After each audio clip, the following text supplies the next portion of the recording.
Gracias por su asistencia.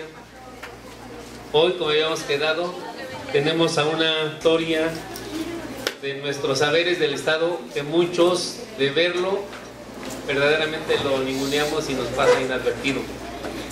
Ella es una gente, como dije, muy estudiosa, que le gusta escribir mucho, le gusta transmitir lo que sabe. Ella escribe en El Sol de Cuautla y en algo. Mari Tere Soto Chel, todos la conocemos como Mari Tere. Mari Tere para acá, Mari Tere para allá, es sociedad de todas las sociedades de Cuautla. No nos apaguen la luz todavía.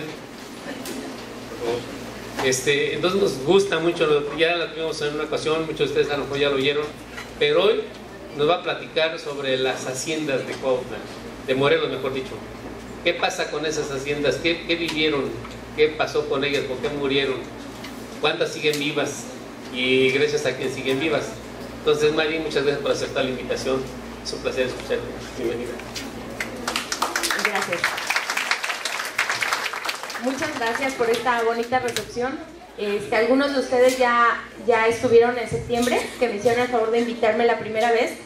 Y pues ahora vamos a hablar de otro tema, pero también relacionado con Cuautla, sí, porque ustedes saben que en Cuautla tenemos muchas haciendas, pero en general de Morelos, y el doctor me había pedido que les hablara solamente de las haciendas, pero al ver la cantidad de haciendas que tenemos en Morelos y de que el tiempo pues es breve, pensé en mejor hablarles, sí, de las haciendas, pero de la historia que las envuelve en relación con los héroes y en las diferentes épocas, empezando en la independencia, luego en la revolución, después en el tiempo moderno, ¿no? Entonces les voy a hablar ahora sí que de 6 haciendas, pero ustedes van a ver por qué es tan importante. Haciendas de Morelos, historias, sucesos y personajes, porque es muy importante saber sobre todo cómo es que nacieron las haciendas, por qué, para qué y quién las inició sobre todo, y la relación que tienen con la historia de México, ¿no? Y en particular de Morelos, yo diría. Y vamos a empezar. Las haciendas eran otorgadas por el rey español a todos sus súbditos que habían hecho algo por la conquista en la Nueva España. Ustedes saben que Nueva España era México, era una colonia de España cuando llegaron a invadirnos, se puede decir, ¿no? Entonces, como premio, les regalaban terrenos, sí, terrenos, pero terrenos enormes, enormes. Entonces, el marqués del Valle de Oaxaca, como fue denominado Hernán Cortés, en el año de 1529, cuando fue a ver al rey para platicarle todo lo que había pues conquistado o robado o se habían apropiado y habían ganado, digamos, para el rey, para la corona, el rey le otorga ese título del marqués del Valle de Oaxaca. Y Cortés, muy vivo, aparte de, pues ahora sí que llevar muchos regalos y todo, porque fue con un séquito de 200 personas, con muchísimos regalos para el rey, para sus familiares y para todo, y además fue a darle gracias a la Virgen de su pueblo, a la Virgen de Extremadura, porque le había picado un alacrán en Yautepec, por esa época.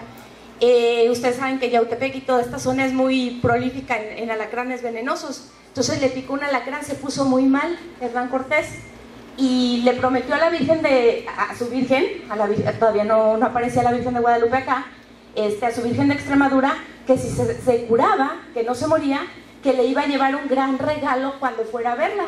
Y ese día llegó porque el rey lo mandó llamar para rendir cuentas, o para que le rindiera cuentas. Pero antes de irse, mandó traer a los mejores orfebres de México y le hicieron como un relicario precioso con forma como de un alacrán y adornado con perlas y joyas preciosas y demás, y adentro era como un camafeo y adentro estaba el alacrán que le picó, disecado. Entonces cuando lo llama el rey, va muy cortésmente, le lleva muchos regalos y todo, pero primero pasa a ver a su Virgen y le entrega ese regalo para darle las gracias porque se salvó. Bueno, entonces ya que le rinde cuentas y todo al rey de España, el rey de España le da ese nombramiento de Marqués del Valle de Oaxaca y le otorga tierras inmensas, cantidad de tierras enormes que Hernán Cortés casualmente ya había elegido, y había elegido precisamente toda esta parte, porque eran las tierras más prolíficas, había mucha agua, el clima era perfecto, apto para cultivar sobre todo caña de azúcar, que había traído de Cuba. Ya la había sembrado primero en Santo Domingo y vio que funcionaba.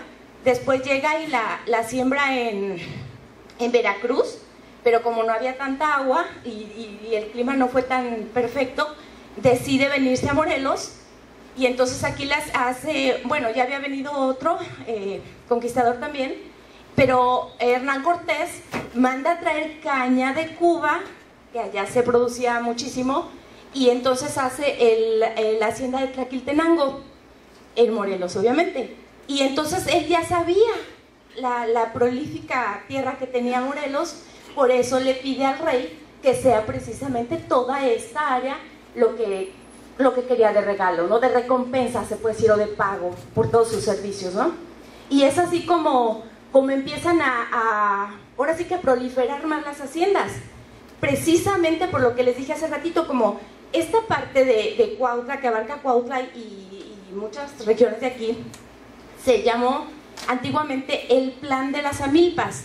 ¿Por qué el Plan de las Amilpas? Porque había mucha agua, porque se producía mucho el maíz y porque se dieron cuenta que la caña de azúcar también. Entonces es así como empezamos a ver, se empiezan a construir las haciendas, pero se empiezan a construir no como una casa grande, digamos, o como algún rancho, ¿no? Sino como comunidades. Se empezaron a hacer pueblos a base de la hacienda. O sea, la hacienda era el pueblo, se puede decir, ¿no? Todo estaba relacionado en base a la hacienda. Allí vivían todos. Había haciendas que llegaron a tener hasta 600 empleados, todos viviendo ahí en la hacienda, porque eran parte de, ¿no? Porque aparte de las tierras, le regalaron al señor Hernán Cortés 33,000 esclavos. En ese tiempo, cuando llegaron los conquistadores españoles, trajeron muchas enfermedades, ¿no? Muchas plagas y cosas que los nativos de aquí obviamente no resistieron, porque eran cosas muy malas, muy superiores, ¿no?, a su salud. Entonces hubo mucha mortalidad o mucha mortandad, y trajeron esclavos de África y de otras partes, ¿no? Y por eso le regala el rey a Hernán Cortés 33,000 vasallos. ¿Ustedes se imaginan lo que es ser dueño de 33,000 personas? Híjole, tremendo. Entonces empezamos a ver cómo en la hacienda tienen ahí sus carpinteros, sus herreros, sus caballerangos, todo. Hacen de la hacienda pues una fábrica, se puede decir, ¿no? Se puede resumir así. Entonces empezamos a ver, ya para entrar al tema de lleno, las partes que conforman la hacienda, que son los acueductos. Y pues fue requerido en casi todas las haciendas, porque hay que tomar en cuenta también que muchas veces cuando oímos hacienda, automáticamente la relacionamos con el azúcar o con la producción del azúcar, ¿no? Y no, porque hubo haciendas que incluso les llamaron ranchos vaqueros. Eran haciendas donde, ya iba a decir cultivaban los caballos, ¿no, verdad? Donde criaban. Había criaderos de caballos y demás animales, ¿no? Precisamente para surtir a las demás haciendas. Obviamente las vendían. Había otras que eran beneficios de metal, como la de Ixtoluca y otras, y esas eran para lavar y limpiar el oro y la plata y los demás metales que había en las minas cercanas. Entonces, no todas las haciendas fueron para la producción de caña de azúcar. Otras se dedicaron especialmente a producir alcohol y así, ¿no? Entonces, pero todas tenían, pues, lo adaptado para lo que necesitaban. Entonces, así vemos que casi todas las haciendas, tenían acueductos que abarcaban unas inmensas, tamaños, ¿no? Y el batey es, pues como ya lo ven, el patio enorme donde se recibía la caña y se almacenaba antes de mandarla al trapiche. Y era generalmente, están distribuidas distribuidas de diferente manera, pero todas tenían casi los mismos espacios para los mismos ejercicios, ¿no? Y aquí vemos, por ejemplo, un trapiche. Ese trapiche ustedes lo pueden ver en el Museo de Casa de Emiliano Zapata en Anenecuilco, el de la izquierda.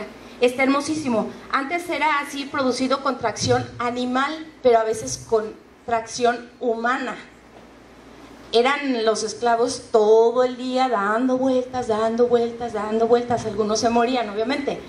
Y ya después fueron trapiches accionados por agua, ¿no? Fue obra hidráulica y ya pasaba.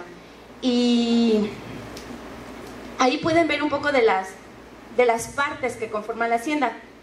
Esas formas que ustedes ven eran de barro, y dentro de las fábricas, haciendas, también tenían a los alfareros que hacían todos los materiales, eran de barro.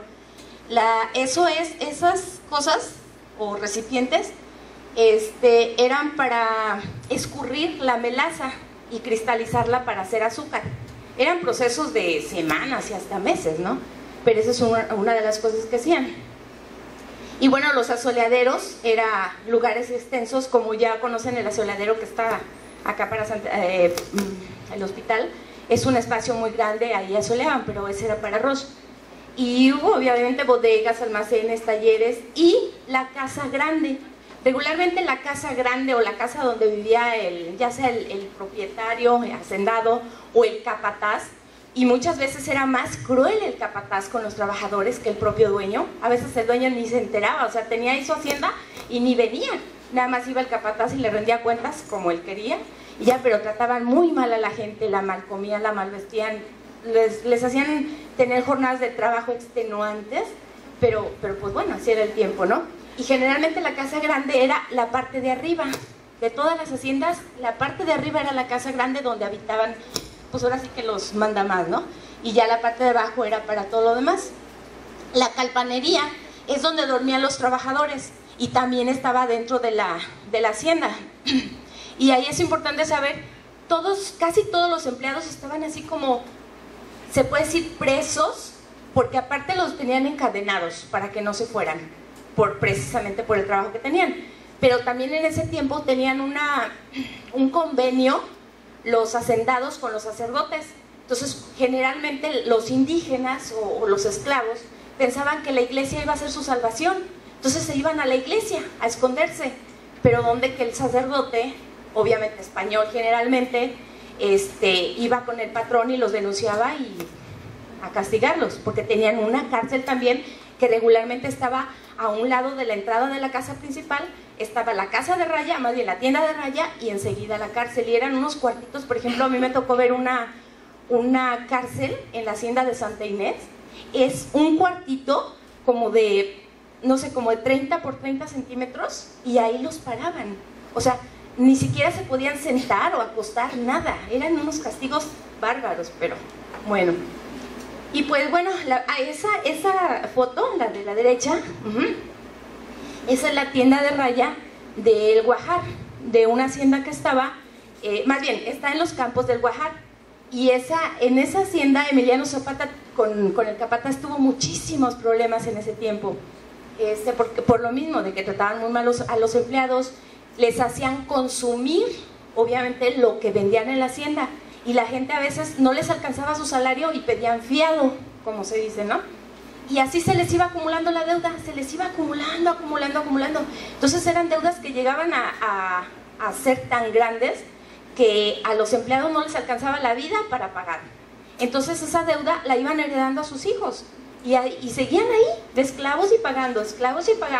Entonces nunca terminaban porque siempre necesitaban, nunca les era suficiente el pago porque era muy poco. Y bueno, luego tenemos los chacuacos, que ustedes saben, bueno, así se les dice popularmente, pero son las chimeneas, por donde escapaba obviamente todo el vapor y todo esto de la producción de caña.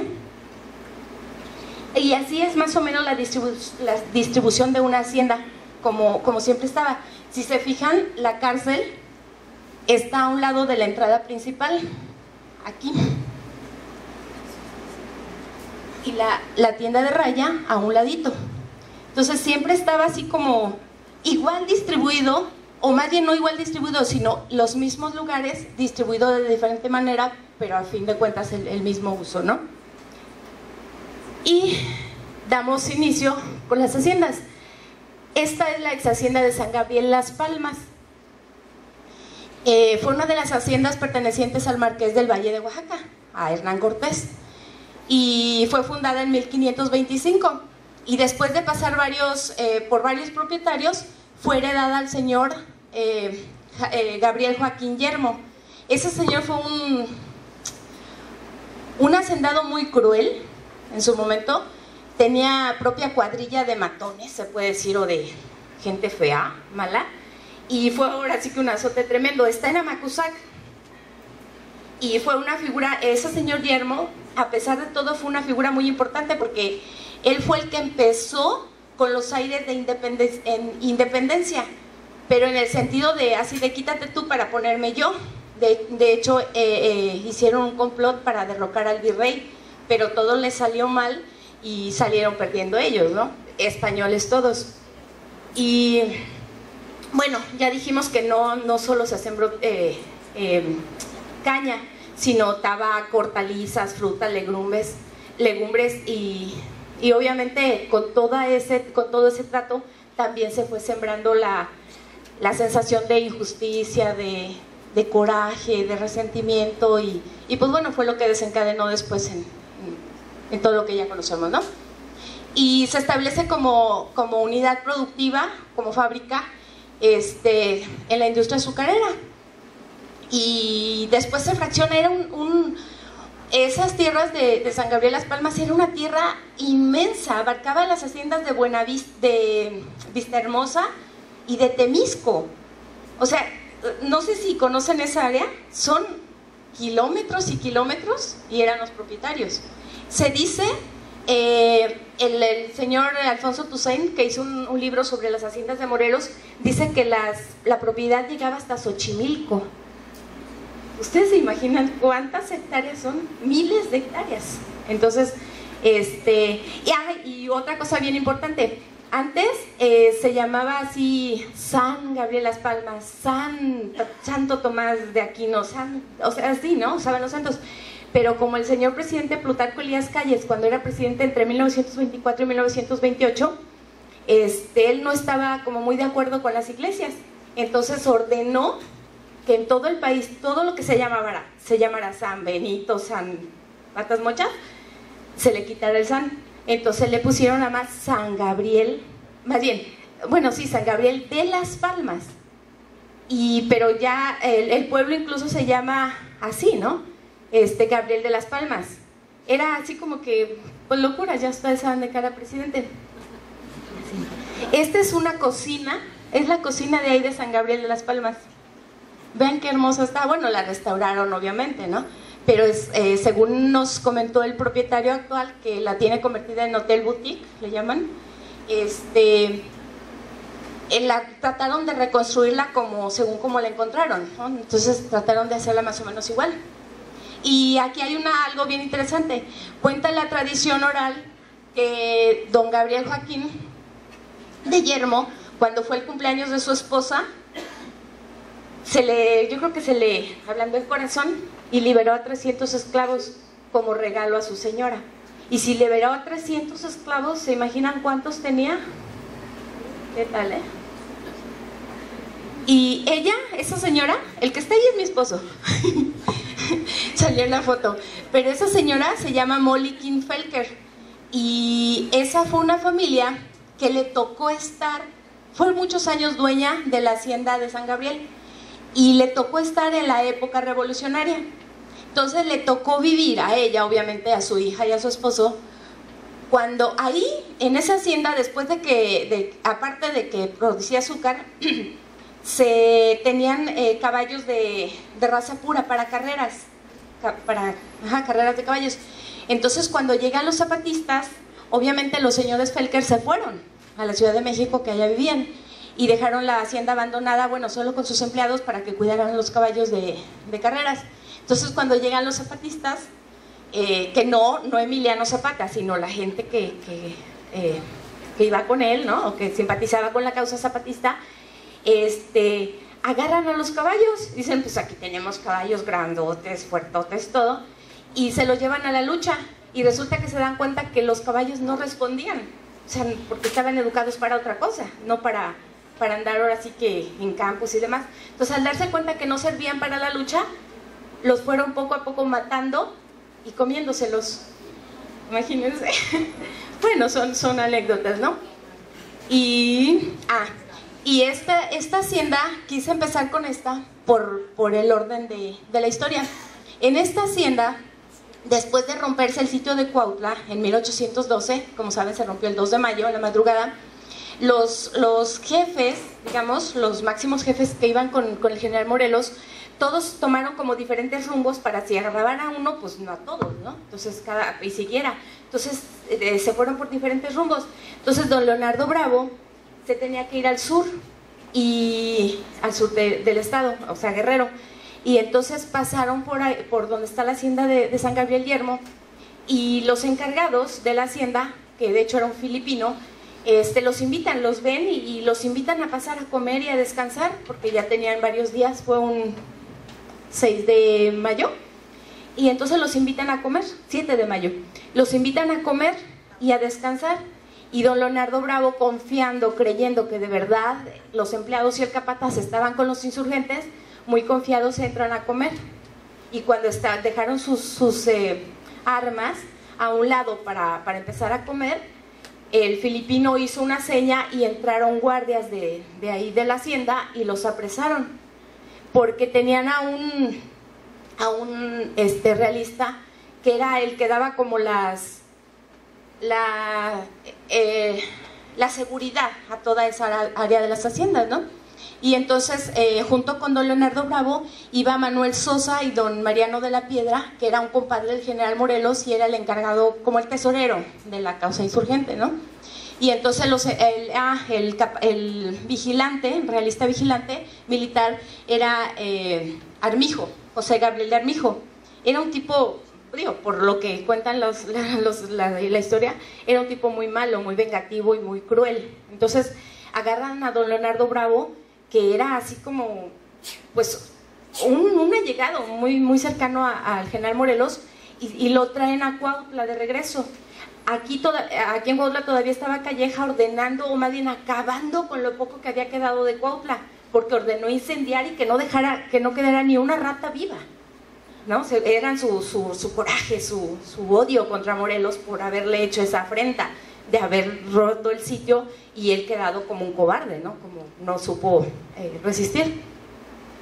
Entonces los traen a Cuautla, de Cuautla se los traen, el día 8 se van a la Ciudad de México, llegan hasta el día 19 de mayo y ahí encierran al general Bravo y lo meten en la